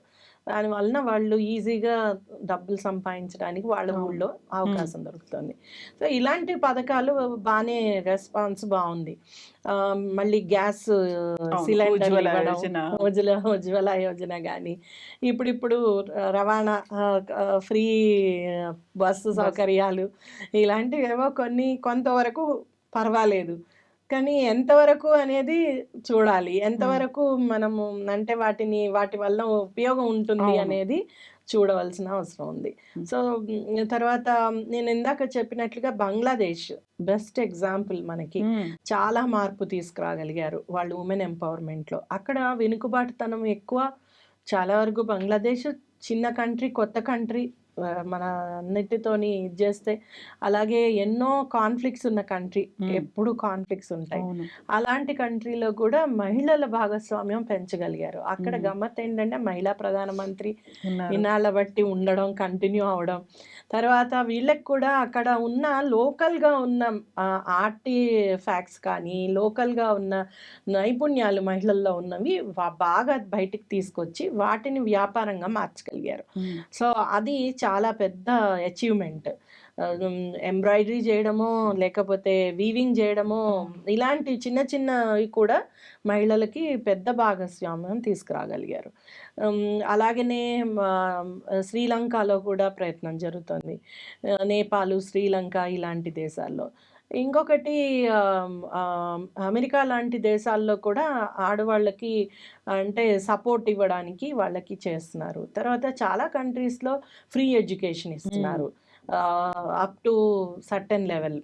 తర్వాత వాళ్ళకి కావాలి అని అనుకుంటే మెంటరింగ్ ట్రైనింగ్స్ ఇస్తున్నారు. యూరోపియన్ కంట్రీస్లో చాలా కంట్రీస్లో మెంటరింగ్ ట్రైనింగ్స్, వాళ్ళు తమ జాబ్లో పైకి ఎదగడానికి కావాల్సిన సపోర్ట్ ఇవ్వడము, ఇలాంటివన్నీ చేయగలుగుతున్నారు. కెనడా లాంటి దేశాల్లో మహిళలు పొలిటికల్గా రాజకీయ రంగంలో రావడానికి ట్రైనింగ్స్ బాగా ఇస్తున్నారు. అక్కడ 50% రిజర్వేషన్ ఉంది. మన దగ్గర ఇంకా ఫైటింగ్ అవుతుంది అండ్ ఇప్పుడు కాదు అమలు అయ్యేది అని కూడా అనౌన్స్ చేశారు. అక్కడ 50% ఉంది. అందుకని దాదాపు మినిస్టర్లలో కూడా, క్యాబినెట్ మినిస్టర్లలో కూడా సగం మంది కన్నా ఎక్కువగా 75% మహిళలే ఉన్నారు. అవును, వాళ్ళు ఎక్కువగా పొలిటికల్ రంగంలో మహిళా సాధికారత సాధించింది కెనడా దేశమే. లక్కీగా నేను వెళ్ళాను, చాలా మంది మినిస్టర్లని ఒక మీటింగ్లో కలవడం జరిగింది. గమ్మత్ ఏంటంటే వాళ్ళకి డిగ్రీలోనే ఇఫ్ యు ఆర్ ఇంట్రెస్టెడ్, పొలిటికల్గా ఇంట్రెస్ట్ ఉంటే ట్రైనింగ్స్ మొదలవుతాయి. సో వాళ్ళకి అక్కడి నుంచే వాళ్ళని మెంటరింగ్ ట్రైనింగ్ చేస్తారు. మనలాగా ఉండవు అక్కడ పాలిటిక్స్. అదే అదే అదే అంటున్నాను. ఇక్కడ అలా వచ్చినా కూడా ఎంతవరకు వాళ్ళ హక్కులు వాళ్ళు నిలబెట్టుకోగలరు అనేది మన దేశంలో చాలా కష్టమైన విషయం. ఇప్పుడు మనం లోకల్ బాడీస్లో పంచాయతీల్లో 50% తెచ్చుకున్న 30 ఏళ్ళు అయిపోయినా కూడా ఇంకా పోరాడుతూనే ఉన్నారు మహిళా. ఒకవేళ కష్టపడి అక్కడ దాకా వచ్చిన హస్బెండ్ చేతిలో, కొడుకో ఇంకెవరి చేతుల్లోనే ఉంటుంది. సో అందుకే అంటున్నాను, రాజకీయ సంకల్పం తప్పనిసరిగా రావాలి. యాటిట్యూడ్నల్ చేంజ్ రావాలి. అంతవరకు మహిళా సాధికారత అనేది ఇలా మాట్లాడుకోవడానికే సరిపోతుంది. సో ఇప్పుడు మన దేశానికి సంబంధించి చూసుకుంటే మహిళా సాధికారత అంటే ఎలా ఉంది? చేస్తున్నటువంటి కార్యక్రమాలు మహిళలకు సంబంధించి అది ఎంతవరకు ఉపయోగపడుతుందంటారు? నా ఉద్దేశంలో అండి ఒక 5% మటుకే మనం ఉపయోగపడుతున్నాయి ఉన్న కార్యక్రమాలు. పెద్దగా అవన్నీ కూడా అందుబాటులో లేవు. ఫర్ ఎగ్జాంపుల్ మహిళల సొంతంగా వ్యాపారం చేసుకోవడానికి చాలా అవకాశాలు ఉన్నాయి అని చెప్తున్నారు. అయితే ఈ మధ్య కాలంలో ఒక ఎగ్జాంపుల్ చెప్తా. ఒక మహిళ పేపర్ ప్లేట్స్ తయారు చేయడానికి ఒక చిన్న టౌన్‌లో తన యూనిట్ పెట్టుకుంది. అయితే దానికోసం లోన్ కోసం ఒక సంవత్సరం తిరిగింది బ్యాంకుల చుట్టూ. షూరిటీ కావాలన్నారు, ఇంకోటి కావాలన్నారు. తనకేమో చాలా బీద కుటుంబము, అంత ఏమీ లేని వాళ్ళు. చివరికి ఎక్కడో ఎవరినో అడిగి అన్నీ తెచ్చుకుని మొత్తానికి చిన్న లోన్ తీసుకుని పెట్టుకుంది యూనిట్. అక్కడ తక్కువే ఉంది, ప్లాస్టికే వాడుతున్నారు, పేపర్ ప్లేట్స్, గ్లాసెస్ అయితే బాగా రన్ అవుతాయి అని ఓ షాప్ అద్దెకి తీసుకుని పెట్టుకుంది. అంతా చేశాక సడన్గా ఒక పెద్ద షాప్ వాడు పెద్ద షాప్ పెట్టేశాడు. దెబ్బ పడింది. నేను ఎందుకు చెప్తున్నానంటే ప్రభుత్వాలు లోన్స్ ఇవ్వడం గొప్ప కాదు, లేకపోతే లోన్ ఇస్తాము ఇంత ఇస్తాము వితౌట్ సబ్సిడీ, విత్ సబ్సిడీ ఇంత ఇస్తాము ఏవో చెప్తున్నారు. కానీ మార్కెటింగ్ ఫెసిలిటీస్, తర్వాత వాళ్ళని మెంటరింగ్ ఫెసిలిటీస్ మన దేశంలో చాలా తక్కువ. చాలామంది మన మహిళలు తమ సొంతంగా ఏదైనా చెయ్యాలన్న ఆతృతతో ఉన్నారు. ఎంత ఆతృతతో ఉన్నారంటే ఏదైనా చిన్న అవకాశం ఉన్నా దాన్ని అందిపుచ్చుకోవాలని చూస్తున్నారు. చదువు ఉండనియండి, వాళ్ళకి ఎన్నో సమస్యలు ఉండనియండి, వెనకాల లాగే వాళ్ళు చాలామంది ఉన్నా కూడా పట్టుదలతో ఏదో చెయ్యాలన్న ప్రయత్నంలో ఉన్నారు. కానీ క్వాలిటీ, తర్వాత అంటే ఎడ్యుకేషన్లో క్వాలిటీ, స్కిల్స్లో వాళ్ళని అప్గ్రేడ్ చేయడము, ఈ రెండిట్లో మనం ఫెయిల్ అవుతున్నాం. ఎంబీఏ చదివిన ఆడపిల్లలు, ఇంజనీరింగ్ చదివిన ఆడపిల్లలు చాలా చిన్న చిన్న జాబ్స్కి వెళ్తున్నారు. రిసెప్షనిస్ట్ జాబు అలాంటి వాటికి కూడా ఇంజనీరింగ్ చదివిన అమ్మాయిలు వస్తున్నారు. అంటే మనము కొన్ని రాష్ట్రాల్లో 30% ఈ ప్రొఫెషనల్ డిగ్రీస్లో కూడా రిజర్వేషన్ ఇచ్చాం. ఆ రిజర్వేషన్ వలన చాలా మంది అమ్మాయిలు చదువుకోగలిగారు, అవకాశాలు వచ్చాయి. గ్రామీణ స్థాయిలో కూడా అమ్మాయిలు ఇప్పుడు ఇలాంటివి డిగ్రీ చదువుకోవాలి, అట్లీస్ట్ ఇంజనీరింగ్ వరకు చదవచ్చు అనేది తెలిసింది. అంతకుముందు అది లేదు. కానీ ఎక్కడ లోపం అంటే వాళ్ళకి నైపుణ్యాలు పెంచలేకపోవడంలో లోపం, క్వాలిటీ ఆఫ్ ఎడ్యుకేషన్ మానిటర్ చేయడంలో లోపం. వీటి వలన ఏమైపోతున్నారంటే మళ్ళీ ఎక్కడ వేసిన గొంగళి అక్కడే. ఫర్ ఎగ్జాంపుల్ అండి, మా పనమ్మాయి వాళ్ళ అమ్మాయిని ఇంజనీరింగ్ చదివించింది. ఆ అమ్మాయిని చాలా కష్టపడి, తన 4 పిల్లలు, ఈ అమ్మాయి ఇంజనీరింగ్ సీట్ వచ్చిందని అందరం సహాయం చేస్తే మొత్తానికి ఇంజనీరింగ్ చదివింది. కానీ ఒక్క ఉద్యోగం రాలా. ఎప్పటికీ ఏదో చిన్న మీగర్ జాబ్స్ 10,000 15,000 చేయగలిగింది. కానీ తను చదువుకున్న చదువులో తనకి ఎక్కడ జాబ్ రాలేదు. స్కిల్స్ డెవలప్ చేసుకోవడానికి ట్రై చేసింది, కానీ ఆ క్వాలిటీ ఆఫ్ ఇన్పుట్స్ రాలేదు. ఎన్నో రకాల ట్రైనింగ్ ఇన్స్టిట్యూట్స్ తిరిగింది, అన్నీ చేసింది, కానీ ఏమీ రాల. చివరికి ఇప్పుడు ఏం చేయలేని పరిస్థితి, మళ్ళీ ఇళ్లలో పనిచేస్తుంది. అంటే ఇంజనీరింగ్ తర్వాత నేను అదే అంటున్నా, చాలా వరకు చాలామంది అమ్మాయిలని చూస్తున్నా నేను. అంటే వాళ్ళ నైపుణ్యాలు ఎలా కాలేజీకి వెళ్ళడం, స్కూల్కి వెళ్ళడం, రావడం వరకే గొప్ప అనుకుంటున్నాం. మార్క్స్ తెచ్చుకోవాలి, పాస్ అవ్వాలి, అంతే, అంతవరకే గొప్ప అనుకుంటున్నాం. నెక్స్ట్ ఏం చదువుదాం, నెక్స్ట్ ఏం చేద్దాం అనేది అంతవరకే అనుకుంటున్నాం. మనం చూస్తే ఇవాళే రిజల్ట్స్ వచ్చాయి, అందరూ మగపిల్లలే. ఆడపిల్లల్లో ఉపాధి వచ్చిన ఆడపిల్లలు చాలా తక్కువ మంది. ఎందుకట్లా? మరి అందరూ చదువుతున్నారు, మళ్ళీ చదువులో చూస్తే ఆడపిల్లలే ఎక్కువ మంచి మార్కులు తెచ్చుకున్నారు. డెఫినెట్ గా ఆడపిల్లలే ఎక్కువ మార్కులు తెచ్చుకుంటున్నారు. ఫర్ ఎగ్జాంపుల్, ఒక గ్రామం నుంచి ఒక అమ్మాయి ఇంజనీరింగ్ చదివిందంటే కష్టపడి ఏదో టౌన్కి వెళ్ళి చదువుంటుంది, తర్వాత రేపు ఉద్యోగానికి వెళ్ళాలంటే సిటీకి రావాలి. సిటీలో ఎలా ఉంటారు, ఒంటరిగా ఎలా ఉండాలి, ఎక్కడ ఉండాలి, ఎంతవరకు సిటీలో ఉన్న ఆకర్షణలు, తర్వాత మోసాల నుంచి సేఫ్టీ ఎక్కడ ఉంది, మోసాల నుంచి ఎలా బయటపడతారు, కల్చర్ షాక్, ఎలాంటి కల్చర్లో ఎలా బతుకుతారు, ఇలాంటివన్నీ కూడా పెద్ద సమస్యలు. కంపెనీలు కూడా అలాంటి వాటికి ఏమీ కూడా సపోర్ట్ ఇయ్యట్లేదు. మేము జాబ్ ఇచ్చాం, మీ కర్మ మీరు ఎట్లయినా చెయ్యండి అని. నేను అందుకనే అంటాను, కంపెనీలన్నీ కూడా ఏవైతే ఇస్తున్నాయో జాబ్స్, ఇలాంటి వాళ్ళకి ముఖ్యంగా రూరల్ సైడ్ నుంచి వచ్చే వాళ్ళకి ప్రత్యేకంగా కొంత హాస్టల్ సదుపాయము, తర్వాత వాళ్ళకి మెంటరింగ్ అవకాశాలు, పైకి ఎదగడానికి కొంత అవకాశాలు ఇవన్నీ ఇయ్యకపోతే వితిన్ 1 ఇయర్ అందరూ డ్రాప్ అయ్యి వెళ్ళిపోతున్నారు. మేము దాదాపు 250 మందికి బేసిక్ కమ్యూనికేషన్ స్కిల్స్, కంప్యూటర్స్, ఇలాంటి ఎంటర్‌ప్రెన్యూర్‌షిప్ స్కిల్స్ ఇలాంటి వాటిల్లో ట్రైనింగ్ ఇచ్చాం. ఇచ్చాక వాళ్ళందరినీ సిటీకి ఉద్యోగాలకు వచ్చారు. డిఫరెంట్ చోట్ల ఎయిర్‌పోర్ట్‌లో కొంతమంది, 5 స్టార్ హోటల్స్‌లో కొంతమంది, ఐటీ కంపెనీల్లో కొంతమంది, ఇలా జాబ్స్ వచ్చాయి. మేము ఎన్ఐటి వరంగల్‌తో చేసాము ఈ కార్యక్రమం. చేస్తే ఇక్కడికి వచ్చాక వాళ్ళు కొంతమంది 6 నెలలు ఉండగలిగారు, కొంతమంది సంవత్సరం ఉండగలిగారు, కొంతమంది 3 నెలలకే వెళ్ళిపోయారు. ఇక్కడ వచ్చే ఉద్యోగంలో జీతాలు ఇనీషియల్‌గా చాలా తక్కువ, 15,000, 10,000. అదే వాళ్ళు ఊళ్ళో ఉండి కూలినాలి చేసుకున్నా కూడా ఆ నెలకి ఎక్కువే వస్తుంది. సో మా ఊర్లో మేము ఉన్నాము అనే ఫీలింగు, ధైర్యము తల్లిదండ్రులకు కూడా. మా అమ్మాయిని అక్కడ ఉంచి హాస్టల్లో ఉంచి ఉద్యోగానికి పంపిస్తే మా అమ్మాయి కనీసం 2,000 ఇంటికి పంపట్లే అనేవాళ్ళు తల్లిదండ్రులు. అలాగనే ఇక్కడ కల్చర్ షాక్.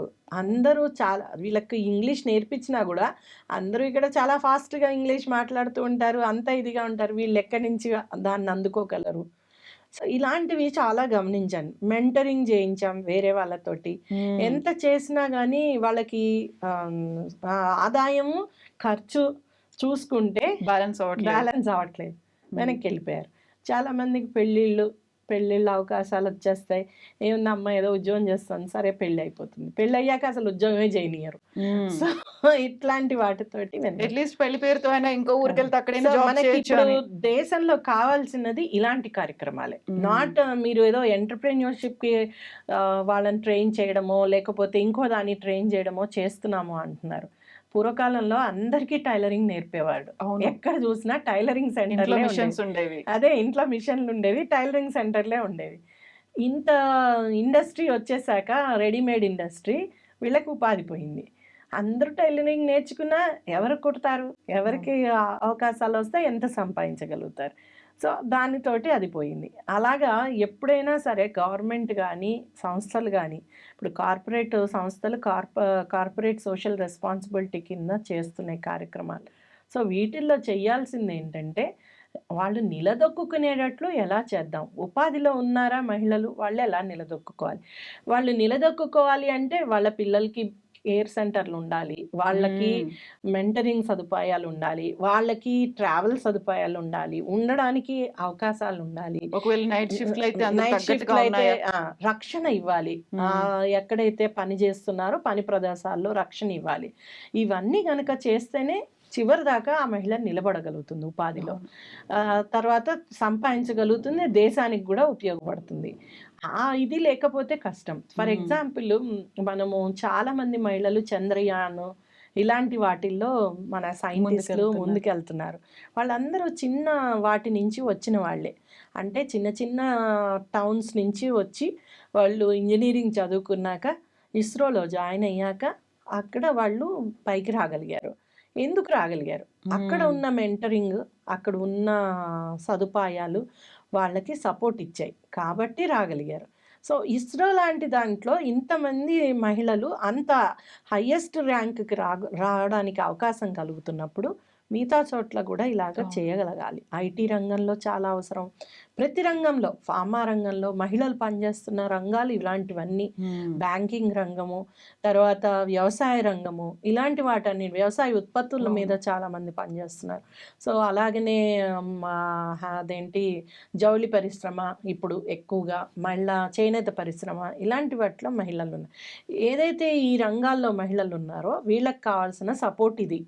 నువ్వు ప్రతి చోట కేర్ సెంటర్స్ పెట్టు, మహిళల ఆరోగ్యం కోసం వాళ్ళకి సపోర్ట్ ఇయ్యి, మహిళల రక్షణ కోసం సపోర్ట్ ఇయ్యి, డెఫినెట్గా నిలబడతారు. పెట్టుబడి పెట్టుకుని వాళ్ళు ఒకవేళ వ్యాపారాలు స్టార్ట్ చేసినా కూడా ఆ పెట్టుబడి ఎలాగా ఎక్కువ, అంటే తన పెట్టిన పెట్టుబడి కన్నా లాభాలు ఎక్కువ ఎట్లా పొందొచ్చు, దాన్ని ఎలా నిలబెట్టుకోవచ్చు, ఇలాంటివి నేర్పగలిగే మెంటరింగ్ కావాలి. ఇంత పెద్ద ప్రెస్టీజియస్ ఇన్స్టిట్యూషన్స్ ఉన్నాయి, ఐఐటీస్, ఐఐఎమ్స్. వీళ్ళు తప్పనిసరిగా దీని మీద దృష్టి పెట్టాలి. వీళ్ళు సపోర్ట్ ఇవ్వగలగాలి ఇలాంటి ఉమెన్కి. ఎవరైనా సరే మనం చెప్తున్నాం, చాలా రకాలు వచ్చాయి ఎంటర్ప్రెన్యూర్షిప్కి అనేసి చెప్తున్నాం. ప్రతి బ్యాంకులో, పోస్ట్ ఆఫీస్లో మనం వెళ్తే అక్కడ రాసి ఉంటుంది మహిళా ఉపాధికి, మహిళా వ్యాపారాలు పెట్టుకోవడానికి ఇన్ని లోన్లు ఇస్తాం, ఇవి ఇస్తాం అని రాసి ఉంటుంది. ఇప్పటిదాకా ఇన్ని ఇచ్చాము అనే ప్రోగ్రెస్ రిపోర్ట్ కూడా ప్రోగ్రెస్ రిపోర్ట్ అక్కడ పెడుతున్నారు. కానీ ఎంతమంది మహిళలు నిజంగా నిలదొక్కుని నిలబెట్టుకున్నారు అనేది చూడండి. ఫర్ ఎగ్జాంపుల్ ఇందిరమ్మ పథకము, ఇళ్ల పథకాలు ఉన్నాయి, మహిళల పేరు మీదే ఇస్తున్నారు. ఎంతమంది మహిళల పేరు మీదే కంటిన్యూ అయింది? ఫర్ ఎగ్జాంపుల్ ట్రాన్స్ఫర్ అవ్వకుండా ఉంది. తర్వాత ఎంతమంది మహిళలు అమ్ముకోకుండా ఉన్నారు ఆ ఇళ్ళు? అవి చూస్తే చాలండి మనకు తెలిసిపోతుంది. అంటే నేను అనేది మనం నిలబెట్టడానికి కావాల్సిన కార్యక్రమాలు తీసుకురావాల్సిన అవసరం ఉంది. ఇప్పుడు చదువులో ఇంకా కూడా మన దేశంలో 84% పురుషుల్లో లిటరసీ ఉంటే 65% మహిళల్లో లిటరసీ ఉంది. అంటే ఇంకా కూడా చదువు లేని ఆడవాళ్ళు చాలా మంది ఉన్నారు. సో వాళ్ళ గురించి ఏం చేస్తున్నాం? పూర్వము అడల్ట్ ఎడ్యుకేషన్ ఇంకోటి చాలా రకాలు ఉండేవి. ఇప్పుడు అవేవి లేవు. అడల్ట్ ఎడ్యుకేషన్ వల్లనే మనకి ఆ రోజుల్లో సెల్ఫ్ హెల్ప్ గ్రూప్ మూమెంట్ కానీ, మద్యపాన నిషేధం కానీ, ఇవన్నీ వాటితోనే వచ్చాయి. ఇప్పుడేమో అసలు అడల్ట్ ఎడ్యుకేషన్ మీద ఆలోచించట్లే, మహిళా అక్షరాస్యత మీద కూడా ఆలోచించట్లే. ఆ పథకాలు కూడా తీసుకురావాల్సిన అవసరం ఉంది. అప్పుడే మనము ఇది చేస్తాం. తర్వాత మనం అన్నట్లుగా మహిళలకి ఏంటి వాళ్ళకి రక్షణ. ఇందాక చెప్పాను కదా, 5% బడ్జెట్లలో చేస్తున్న 0.2% కేటాయించిన 0.2% ఖర్చు పెడుతున్నారు. అంటే ఇంకా కూడా అక్కడ చిత్తశుద్ధి లేదు. మన దేశంలో వచ్చిన బేటీ బచావో బేటీ పడావో కార్యక్రమం అంటే ఆడపిల్లని పుట్టనిద్దాం, బతకనిద్దాం, చదివిద్దాం, ఈ కార్యక్రమం ఎదగనిద్దాం. అదే. సో ఈ కార్యక్రమం తర్వాత ఇవన్నీ కంటి తుడుపు కార్యక్రమాలు అని అనిపిస్తుంది నాకు. సో మమత గారు, మన దేశంలో మహిళలు అసలు ఏం కోరుకుంటున్నారు? మహిళా సాధికారతకు ఏం కావాలి, ఏం జరగాలని అనుకుంటున్నారు వాళ్ళు? మన దగ్గర మహిళలు అవకాశాలు, రక్షణ ఈ రెండు కోరుకుంటున్నారండి. ఒకటి, అన్ని రకాల అవకాశాలు, విద్యలో కానీ, ఉపాధిలో కానీ, వీటన్నిటిలోనూ అవకాశాలు. ఎప్పటి నుంచో అడుగుతున్నాం, కనీసం డిగ్రీ వరకైనా ఫ్రీ ఎడ్యుకేషన్ ఇవ్వండి అని. ఎక్కడో కొన్ని అంటే కొంత శాతం మందికే అది అందగలుగుతుంది. కానీ అది కూడా కొన్ని అంటే ఎస్సీ, ఎస్టీ, బీసీ ఏవైతే కాలేజియేట్ హోమ్స్ ఉన్నాయో, కాలేజియేట్ గురుకులాలు ఉన్నాయో, ఇలాంటి చోటే అందగలుగుతుంది. కానీ అందరు మహిళలకి ఎందుకు డిగ్రీ వరకు ఇవ్వలేము? ఇప్పుడు ఇంటర్ చదవాలి అంటేనే లక్షలు ఖర్చు పెట్టాల్సి వస్తుంది. డిగ్రీ చదవాలన్నా ఇన్ని లక్షలు ఖర్చు పెట్టాల్సి కనీసం సగటు అంటే బీద, కడుబీద, లేకపోతే ఇంకా అలాంటి వాళ్ళ పరిస్థితి చాలా కష్టం చదువులో ముందుకెళ్ళాలి అంటే. ఒక పీజీ చేయాలన్నా ఓపెన్ దీంట్లో కూడా వేలు కట్టాల్సి open university at least open universities free చేయాలి కనీసము. అంటే మహిళలు రెగ్యులర్ దాంట్లో చదవలేకపోయినా ఆన్లైన్ లేకపోతే డిస్టెంట్ దూర విద్యలో అయినా చదువుకోగలుగుతారు. అవేనా మహిళల కోసం ఫ్రీ ఆఫ్ కాస్ట్ చేయాలి. వాటిల్లో కూడా చాలా ఎక్కువ ఫీజులు ఉన్నాయి. సో అది విద్యా అవకాశాలు మనం పెంచగలగాలి. స్కూల్ నుంచి డ్రాప్ అవుట్ అవ్వకుండా ఆడపిల్ల నుంచి కాలేజీల వరకు కనీసం చదివించగలిగితే రేపొద్దున ఏదో ఒక అవకాశాన్ని వాళ్ళు అందిపుచ్చుకుంటారు. ఇంకొకటి ఉపాధి అవకాశం. ఇప్పటికీ కూడా ఇంకా ఉపాధిలో మనము చాలా వెనుకబాటుతనంలోనే ఉన్నాం. మన దేశంలో పెద్ద గ్యాప్ అన్ఎంప్లాయ్మెంట్. ఆ అన్ఎంప్లాయ్మెంట్లో ఉమెన్ అన్ఎంప్లాయ్మెంట్ అతి ఎక్కువ. మన ఇప్పటికీ 11% నుంచి 16% మందే ఉపాధిలో ఉన్నాము అంటే ఎంతమంది స్త్రీలు ఇంకా వెనక ఉన్నారో చూడొచ్చు. సో అది ఇంప్రూవ్ చేయలేకపోతే ఆ అవకాశాలు ఇవ్వను. కొన్ని జాబ్స్ వరకు ఖచ్చితంగా ఆడవాళ్ళకే అని కేటాయించినా బాగుంటుంది. అట్లీస్ట్ కొంతవరకైనా ఆ విధంగా ఇవ్వగలిగితే కొన్నాళ్ళ వరకు కనీసం వాళ్ళు ఆ జాబ్స్లో అయినా ఉండడానికి, చదువుకోవడానికి మనం పెంచగలుగుతాం. వాటిల్లో కూడా అవకాశాలు దొరకకపోతే నర్సింగ్ గానీ, టీచింగ్ గానీ, బ్యాంకింగ్ గానీ ఇలా చెప్పుకుంటూ పోతే ఆడపిల్లలు ఇవాళ రేపు ప్రతి జాబు చేయగలరు. ఆ జాబ్స్‌లో కొంతవరకైనా మనము ఆ సపోర్ట్ ఇవ్వగలగాలి. ప్రత్యేకంగా మహిళలకి ఒక్క 4 ఇయర్స్, 5 ఇయర్స్ మహిళల కోసమే ఇవ్వగలిగితే జాబ్స్ చాలామంది మహిళలు ముందుకొస్తారు. ఇప్పుడు ఎప్పుడైతే మనం 30% రిజర్వేషన్ ఇచ్చి ప్రొఫెషనల్ డిగ్రీస్‌లో చదువుకోమని ఇంజినీరింగ్ లాంటి డిగ్రీస్‌లో ఇచ్చినప్పుడు చాలా రాష్ట్రాల్లో చూసాం చాలా మంది మహిళలు చదువుకోగలిగారు.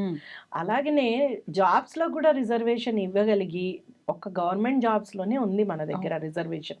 అలా కాకుండా ప్రైవేట్ జాబ్స్‌లో కూడా రిజర్వేషన్ ఇవ్వగలిగితే డెఫినెట్‌గా చాలామంది మహిళలు ముందుకొచ్చి వర్క్ చేయడానికి అవకాశం దొరుకుతుంది.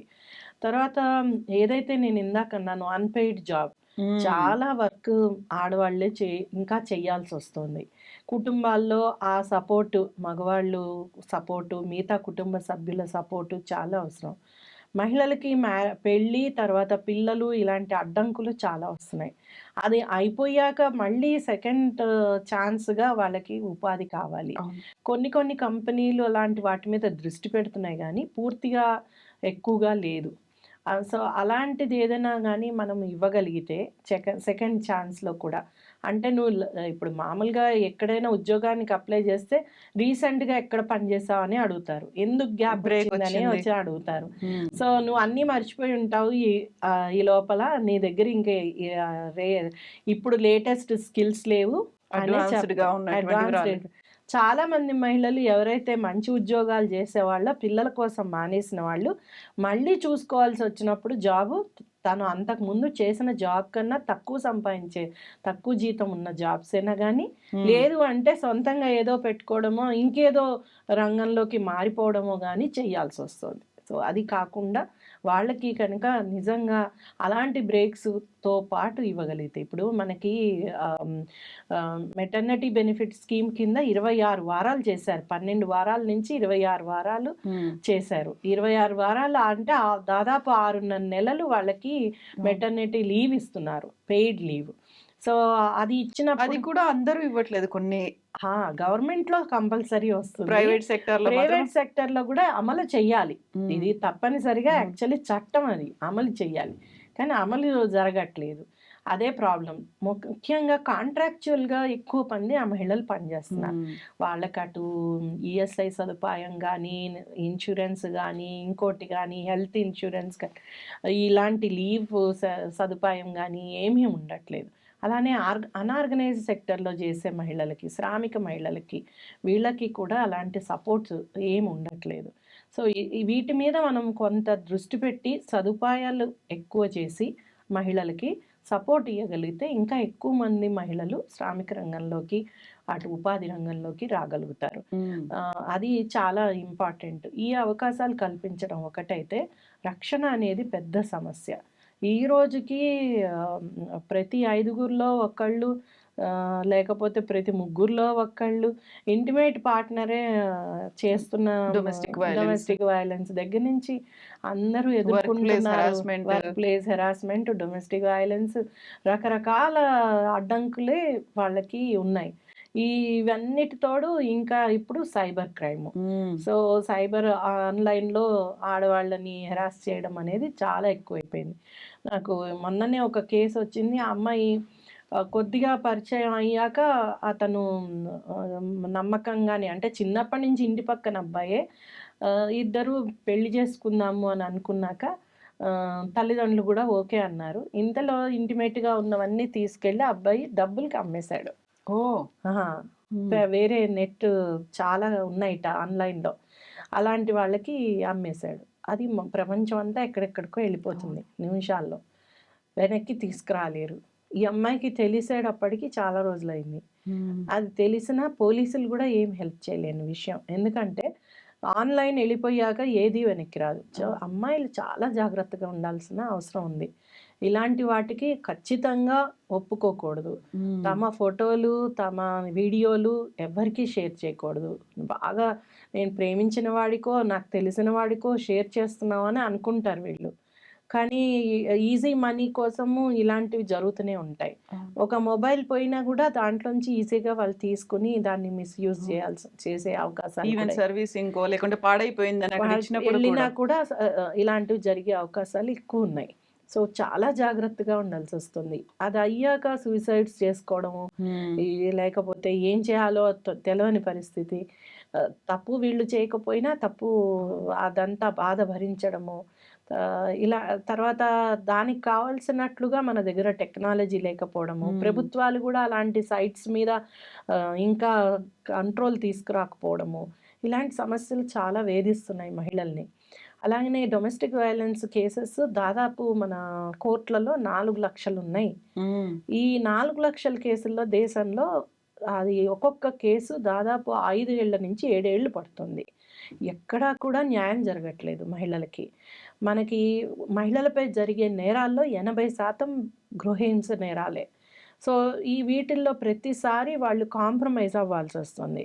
ఎయిదర్ ఇంకా చూడలేక, ఉండలేక, తిరగలేక కోర్ట్‌ల చుట్టూ డైవర్స్‌లు ఇచ్చేసుకోవడము, ఒక్క నయా పైసా అతని దగ్గర నుంచి రాకపోవడము, పిల్లల్ని వీళ్ళే పెంచాల్సి రావడము, ఇలాంటివన్నీ జరుగుతున్నాయి. చాలా తక్కువ కేసుల్లో ఇచ్చిన మెయింటెనెన్స్ వాళ్ళు రెగ్యులర్‌గా ఈ మహిళకి అందజేయగలుగుతున్నాం. లేకపోతే చాలా వరకు కేసుల్లో రావట్లేదు వాళ్ళకి. హ్మ్. ఒక ఫ్యూ మంత్స్ మెయింటెనెన్స్ ఆర్డర్ ఇచ్చాక గూడా కొన్నాళ్ళే ఇస్తాడు అతను. తర్వాత ఇది తప్పించుకుంటాడు. తన పేరు మీద ఏం ఆస్తులు లేకుండా తప్పించుకోవడం. సో, అటు కోర్ట్‌లు గూడా ఏం చేయలేని పరిస్థితిలో గృహహింస చట్టం ఉంది. సిమిలర్‌లీ మనకి ఉన్న వన్ స్టాప్ సెంటర్స్ గానీ, సఖీ సెంటర్స్ కానీ, భరోసా సెంటర్స్ కానీ, వీటిల్లో కూడా మనము అంటే కంప్లీట్‌గా వాళ్ళకి కావాల్సిన న్యాయం అందించలేకపోతున్నాం. ఎన్నో ప్రెషర్స్ ఆ హ్మ్. కేసుల్లో వాళ్ళని కాంప్రమైజ్ అవ్వమని, విత్‌డ్రా చేసుకోమని. చాలా తక్కువ శాతము 40-50% తప్ప ఈ కేసుల్లో శిక్షలు పడట్లేదు. అందులో కూడా ఫాస్ట్ ట్రాక్ ఆ! కోర్టులు లేవు. అంత ఆ! తొందరగా శిక్షలు అమలు కావు. వాటిల్లో గూడా సంవత్సరాలు పడుతున్నాయి హ్మ్. కేసు. తర్వాత ఆ విక్టిమ్‌కి ఎటువంటి షెల్టర్ గానీ, ఉపాధి కానీ అలాంటి రేప్ విక్టిమ్స్‌కి మనం కల్పించలేకపోతున్నాం. అత్యాచార బాధితులకి ప్రత్యేకమైన ఏం సదుపాయాలు మన కంట్రీలో లేవు. హ్మ్. ఎక్సెప్ట్ ఆ డబ్బు ఇవ్వడం తప్ప, ఆ కాంపెన్సేషన్ ఇవ్వడం తప్ప. అది గూడా ఎప్పుడో కేసు అయ్యాకొస్తుంది. ఆ హ్మ్. కేసు ఎప్పుడవుతుంది? 2 ఏళ్ళు పట్టొచ్చు, 3 ఏళ్ళు పట్టొచ్చు. మనకి నల్సా స్కీమ్ కింద ఏదైతే ఇస్తున్నారో డబ్బులు, అది జడ్జి డిస్క్రిషన్ మీద ఆధారపడి ఉంటుంది. హ్మ్. ఈమెకి ఇంతే చాలు, లేతే వాడు అంతే ఎలా డిసైడ్ ఇవ్వగలను. చేస్తారు? అదే అంతే ఇవ్వగలడు, లేతే పనిష్మెంట్ ఇంతే అనే డిస్క్రిషన్‌లోకి పోతున్నారు. హ్మ్. దాని వలన వీళ్ళకి వచ్చేది ఏదైతే ఉందో ఆ డబ్బు కూడా ఎప్పుడో వస్తుంది. 5,000, అవి 10,000. కూడా అందరి చేతులు మారి వస్తుంది. హ్మ్. యాక్చువల్లీ దాంట్లో 8-12 లక్షల వరకు కూడా ఇవ్వచ్చు. హ్మ్. కానీ అదంతా వచ్చేటప్పటికి వీళ్ళకి ఏ ఏ విధంగా కూడా ఉపయోగపడదు. డబ్బుతోటి వాళ్ళ జీవితాలు మార్చలేము. అత్యాచారం అనేది అతి హీనమైన నేరం. అలాంటి జరిగిన స్త్రీల కోసం ప్రత్యేక పథకాలు మొదలుపెట్టాలి. వాళ్ళు మళ్ళీ జీవన స్రవంతిలో కలిసేటట్లు, ఈ బాధ నుంచి బయటపడగలిగేటట్లు చేయగలగాలి. దానికి కావాల్సిన అంటే ఇప్పుడు స్వధార్ హోమ్‌లు, ఉజ్వల హోమ్‌లు ఏ హోమ్‌లో అయినా గానీ సరిగ్గా నడవట్లేదు. హ్మ్. ప్రభుత్వం కూడా వాటిని నడపలేకపోతోంది. అలాంటప్పుడు ప్రైవేట్ సంస్థలో, కార్పొరేట్‌లలో పెద్ద పెద్ద కార్పొరేట్ సంస్థలకు అప్పజెప్పి వాటిని నడిపించాలి. వాళ్ళకి ఉపాధి అక్కడే వాళ్ళకి కావాల్సిన అంటే మానసికంగా స్థైర్యం ఇలాంటివి ఇవ్వగలిగేటట్లుగా కౌన్సెలింగు ఇవన్నీ కూడా ఇవ్వగలగాలి. లీగల్ ప్రాసెసెస్‌లో గూడా అత్యాచార బాధితులు ఇంకా అవస్థ పడుతూనే ఉన్నారు. ఇప్పుడు మారుతున్న ఎవిడెన్స్ యాక్ట్ రేపు జూలై నుంచి కొత్త చట్టాలు మనం మార్చుకుంటున్నాం పేర్లు. హ్మ్. అలాంటివి దాటితో పాటు ప్రత్యేకమైన కోర్టులు, కోర్టుల కోసం బడ్జెట్లు, కోర్టుల కోసం ప్లీడర్లు అంటే పబ్లిక్ ప్రాసిక్యూటర్లు ఇవన్నీ పెరగాల్సిన అవసరం చాలా ఉంది. మహిళల రక్షణ లేనంత కాలం వాళ్ళు అవును. చదువులోను గానీ, ఉపాధిలో గానీ ముందుకు రాలేరు. మనం మహిళా సాధికారత సాధించాలంటే తప్పనిసరిగా రక్షణ ప్రొవైడ్ చేయాలి. అది ఆన్‌లైన్ అయినా, ఫిజికల్‌గా అయినా రక్షణ ఇవ్వగలిగితేనే మహిళలు ముందుకెళ్ళగలుగుతారు. హ్మ్. సో, ఇవి దృష్టిలో పెట్టుకొని కొంతవరకైనా మనం చేయగలిగితే అంటే ఇది ఎవరు చేస్తారు? ప్రతి హ్మ్. వ్యక్తి చెయ్యాలి. అవును. ప్రతి సందర్భంలోనూ మాట్లాడాలి. మహిళలకి భాగస్వామ్యం లేదు అంటే ఎందుకు అనేది ప్రశ్నించాలి. వాళ్ళు ఎందుకు లేరు? మనం ఏదైనా సరే చేస్తున్నాం, ఒక కంపెనీలో సమావేశం పెట్టాము. సమావేశం, ఒక కంపెనీలో అందరూ ఉన్నారు, మరి మహిళలు లేరు, ఎందుకు లేరు అనేది తప్పనిసరిగా మనం అందరం ప్రశ్నించగలగాలి. మహిళా భాగస్వామ్యం అన్ని చోట్ల ఉండగలగాలి. అలానే మహిళల మీద ఏదైనా జరిగింది అంటే దాన్ని ప్రతిఘటించాలి, గొడవ చేయాలి, ఎందుకు అట్లా చేశారు ఆ అమ్మాయి మీద అనేది యూనిటీ అనేది అక్కడ కనిపించాలి, దాని మీద ప్రశ్నించి ఖండించాలి, అది చెయ్యాలి. అలాగనే సపోర్ట్ చేయాలి, మహిళలకి సపోర్ట్ చేయనంత కాలము ఏదైనా కానీ, ఇది అటు మహిళలైనా పురుషులైనా ఒక మహిళకి తప్పనిసరిగా సపోర్ట్ చేయగలిగితేనే విక్టిమ్ అక్కడ ఉంది. అదే, అందుకనే తప్పనిసరిగా సపోర్ట్ చేయగలగాలి. అలా చేయగలిగి ప్రతి సందర్భంలో ప్రతి వ్యక్తి చేయగలిగితేనే మార్పు వస్తుంది. అప్పుడు ప్రతిరోజు అంతర్జాతీయ మహిళా దినోత్సవం చేసుకున్నట్టే. అప్పటిదాకా ఇవన్నీ అబ్బో మనం ఇది చేస్తాం అది చేస్తాం, ఏదైనా అంటే డప్పు కొట్టుకోవడానికి చాలా ఉంటాయి. అవన్నీ కూడా ఆ మహిళలు చాలా కష్టాలు ఎదుర్కొని వాళ్ళకున్న సవాళ్ళని ఎదుర్కొని పైకొచ్చిన మహిళలు. అంతేగాని చుట్టూ ఉన్న సమాజము, ప్రభుత్వమో, కుటుంబమో వాళ్ళని సపోర్ట్ చేస్తే రాలేదు.